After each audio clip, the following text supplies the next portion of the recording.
بسم اللہ الرحمن الرحیم۔ عمومی طور پہ ہوتا یہ ہے کہ لوگ کہتے ہیں جان ہے تو جہان ہے۔ جان اور جہان کا فلسفہ ہم بچپن سے سنتے آئے ہیں۔ لوگ کہتے ہیں جائیداد چھوڑ دو، فلاں چھوڑ دو، فلاں چھوڑ دو، نظریات پر بھی کمپرومائز کر لیتے ہیں۔ جب جان نہیں ہے تو پھر باقی کیا؟ جان ہے تو جہان ہے۔ اس فلسفے کو حسین ابن علی نے بدل کے رکھ دیا کہ جان ہے تو جہان ہے۔ حسین نے بتایا جان نہیں ہے پھر بھی پوری کائنات تیری ہے۔ لوگ یہ کہتے ہیں کہ اگر لٹ گئے تو پھر سب کچھ برباد ہوگا۔ حسین نے یہ فلسفہ دیا لٹ کے ہی تو آباد ہوا جاتا ہے۔ یزید سب کچھ بچا کے بھی نہ بچ سکا، حسین سب کچھ کٹا کے بھی زندہ و جاوید رہا۔ یہ فلسفہ دیا سب کچھ کٹ جائے، سر نیزے کی نوک پہ بھی چڑھ جائے، خاندان کی لاشیں بکھری پڑی ہوں اور گھوڑوں کی ٹاپوں تلے روندی جائیں، کفن بھی کھینچ لیے جائیں، خیموں کو بھی آگ لگا دی جائے، لیکن سر شہیداں پھر بھی نیزوں پہ بلند ہی رہے گا، اونچا ہی رہے گا۔ یہ فلسفہ حسین ابن علی نے دیا۔ یہ سر جھکنے کے لیے نہیں ہے، یہ سر اوپر بلند ہونے کے لیے۔ اور میں ایک بات کہا کرتا ہوں، لوگ سر بچانے کے لیے ہاتھ دے دیتے ہیں، ظالم کے ہاتھوں میں ہاتھ دے دیتے ہیں کہ سر بچ جائے۔ حسین نے ہاتھ بچانے کے لیے سر دے دیا۔ ہم نے بچپن سے لے کر کے لڑکپن تک اور لڑکپن سے لے کر آج تک حضرت نبی رحمت صلی اللہ علیہ وآلہ وسلم کا یہ فرمان سنا ہے، من رآ منکم منکرا فلیغیرہ بیدہ فإن لم یستطع فبلسانہ فإن لم یستطع فبقلبہ وذلک اضعف الایمان، او کما قال النبی صلی اللہ علیہ وسلم۔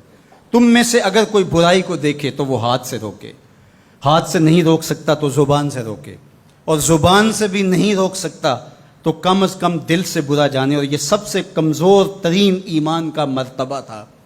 جو لوگ کہتے ہیں امام حسین کربلا میں کیوں گئے، میں انہیں کہتا ہوں امام حسین حضور کی گود کے پالے ہوئے تھے، کمزور ایمان والے نہیں تھے کہ دل میں ہی کڑتے رہتے اور ظلم کو اور جبر کو اور زیادتی کو اور ناانصافی کو ہاتھ اور زبان سے نہ روکتے۔ حضرت امام حسین کے خطبے دیکھ لیجئے، قدم قدم پہ خطبے دیے۔ محمد بن حنفیہ کے نام جو آپ نے وصیت نامہ لکھا تھا، آپ نے فرمایا انی لم اخرج عاشرا ولا بطرا ولا مفسدا ولا ظالما، میں سیر سپاٹے کے لیے نہیں جا رہا اور نہ ہی میں اپنی کسی خواہش کی تکمیل کے لیے جا رہا ہوں۔ میرے اہداف میں، میری خواہشات کے کسی گوشے میں یہ موجود نہیں ہے کہ میں تخت و تاج حاصل کر لوں گا۔ انما خرجت لطلب الاصلاح فی امت جدی، میں اپنے دادا کی امت کی اصلاح کے لیے جا رہا ہوں۔ ارید ان آمر بالمعروف وانہی عن المنکر، میں امر بالمعروف اور نہی عن المنکر کے جذبوں سے مالا مال ہو کے میں اس سفر کو اختیار کر رہا ہوں۔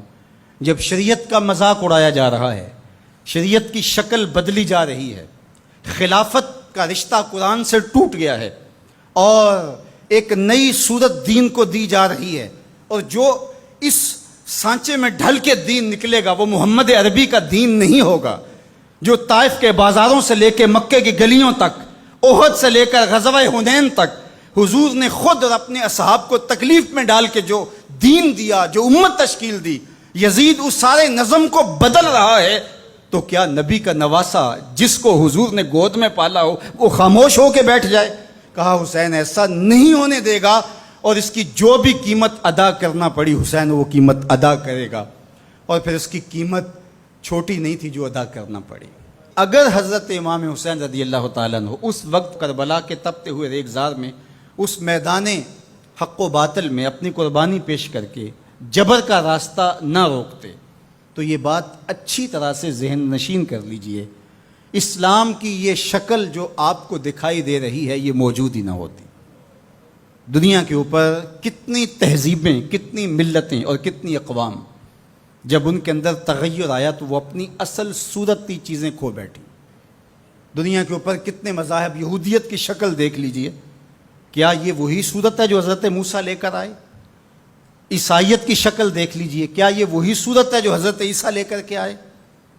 ابھی کچھ دن ہی نہیں گزرے تھے تو حواریوں کے بعد جو ہوا اور جس طرح سے دین عیسیٰ کا حلیہ بگاڑ کے رکھ دیا گیا، جس طرح موسوی دین کی شکل تبدیل کر کے رکھ دی گئی، تو کیا دین محمدی کی شکل باقی رہ جاتی؟ جب یوں دین کی صورت اور شکل کو بدلنے والے میدان میں آپ موجود ہوئے تھے، لیکن باقی ادیان، باقی تہذیبیں، باقی ملل، باقی قومیں، ان کی شکل اس لیے تبدیل ہو گئی کہ اس شکل کو بچانے والا کوئی حسین وہاں نہیں تھا، اور یہاں اس دین کی اصل صورت اور شکل اس لیے موجود رہی کہ اس دین کو بچانے والا حسین ابن علی موجود تھا۔ مسٹر گوکھلے نے کہا تھا کہ اگر حسین ابن علی رضی اللہ تعالی عنہ نہ کھڑے ہوتے تو اسلام یا تو مٹ ہی جاتا، اور اگر موجود رہتا تو اس کی وہ شکل نہ ہوتی جو محمد بن عبداللہ لے کر آئے تھے، اس کی شکل وہ ہوتی جو یزید پیش کر کے جاتا۔ لیکن حسین ابن علی کی قربانی، ان کی نہضت کی وجہ سے، ان کے قیام کی وجہ سے، ان کے کھڑا ہو جانے کی وجہ سے 14 صدیاں گزرنے کے بعد آج بھی وہی اسلام ہے جو آمنہ کا لال دے کے گیا تھا۔ یہ حسین ابن علی کا کام ہے جو حسین نے کیا۔